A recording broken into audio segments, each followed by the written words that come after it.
এই মুহূর্তে আমি বসে আছি ভোজবাসাতে। আমরা তপোবন টেক কমপ্লিট করে আজকেই ফিরেছি দুপুরবেলা, খাওয়া দাওয়া করে রেস্ট নিয়ে। কিন্তু একটা জিনিস বুঝে দেখলাম, এই তপোবন টেক করতে এসে দারুণ একটা এক্সপিরিয়েন্স হলো আমার, যেটা আপনাদেরকে শেয়ার করতে আমি বাধ্য হচ্ছি। আমি বসে আছি, দেখতে পাচ্ছেন আমার পায়ে একটা জুতো রয়েছে, 50 জায়গায় ব্যান্ডেজ। এটা কিন্তু কেচুয়া ব্র্যান্ডের ডেকাথলনের 9000 টাকার জুতো, চারদিকে ফেটে কুমিরের মতো হয়ে গেছে। এই জুতোটা যখন আমি বাড়ি থেকে নিয়ে এসেছিলাম একদম ফ্রেশ ছিল, কোথাও কোনো ফল্ট ছিল না। ঠিক আছে, অপর পায়েরটাও দেখাচ্ছি। এই দড়ি বেঁধে বেঁধে পুরো টেকটা কমপ্লিট করে আসলাম। আবার এই জুতো পরে আমাকে কালকে গোমুখ যেতে হবে। চারিদিক দিয়ে দড়ি, যে পিছনেও খুলে গেছে, সামনেও খুলে গেছে। এর সমতুল্য দেখুন, সস্তার জুতো দেখাচ্ছি। এটা 1200 টাকা দামের, এটা 1200 টাকার জুতো। প্রথমে জুতোটা দেখুন, পরে আমি বলছি কি ব্র্যান্ড। এই হচ্ছে সোলটা, সান্দাকফু টেক আর এই তপোবন টেক, দুটো টেক কমপ্লিট হয়েছে, কোথাও কোনো রকম ডিস্টার্ব হয়নি। এই জুতোটার নাম হচ্ছে রেড টেপ ওজার্ক।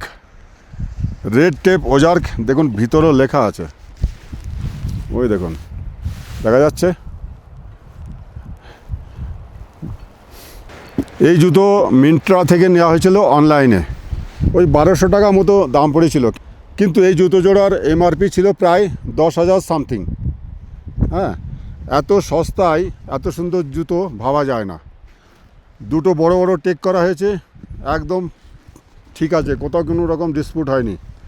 আর গ্রিপটাও কিন্তু খুব ভালো, আর পরেও কিন্তু খুব আরাম আছে। এখানে এই টেকে যা বুঝলাম ওয়াটারপ্রুফ ভালোই, কোনো জায়গায় জল ঢোকেনি। এই জুতোটার সবচেয়ে বড় কথা হলো এটা ওয়াটারপ্রুফ জুতো। এত কম দামে ওয়াটারপ্রুফ জুতো সত্যিই ভাবা যায় না। হ্যাঁ, আমার তো খুবই ভালো লেগেছে জুতোটা। আমি পরছি না, আমার ছেলে পরছে, আমি তো ওই আমারটা পরে আছি নিচেই।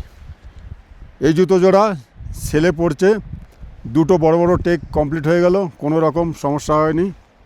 সোল টোল দেখুন দেখুন, কোথাও কোনো রকম কোনো জায়গায় কাটা ছেঁড়া কিচ্ছু নেই। হ্যাঁ, দারুণ জুতো, আর সবচাইতে দামের ঘাটিয়া জুতো। ডেকাথলন স্টোর থেকে এখন ইদানিং যেসব শুগুলো বেরোচ্ছে ম্যাক্সিমাম 4000 5000 টাকা দামের উপরে, কিন্তু সেই সব জুতো নিলেও 3 থেকে 4 বছর খুব টেনে টুনে যায়। এদের র মেটেরিয়াল একদমই থার্ড ক্লাস, পেস্টিং তো থাকেই না। কখনো কখনো দেখা যাচ্ছে একটা টেক করেই পুরো পেস্টিং উঠে যাচ্ছে। আমি মাঝখানে একজনের সাথে সাক্ষাৎ হয়েছিল, তার জুতো, নতুন জুতো এবারই পরে এসছে, এই একটা টেক কমপ্লিট না করার আগেই তার পেস্টিং উঠে গেছে। তাহলে বন্ধুরা, আপনাদের ভালোর জন্য বলছি, এতে আমার কোনো ক্রেডিট নেই, আপনাদের একটা অবগত করালাম। এই এত পয়সা দিয়ে এত টাকার জুতো কিনে সেটা যদি ভালোভাবে পরতেই না পারি, হ্যাঁ, তাহলে কি ভালো লাগে বলুন? ওই জন্য আমি অন স্পট ভিডিওটা বানাচ্ছি।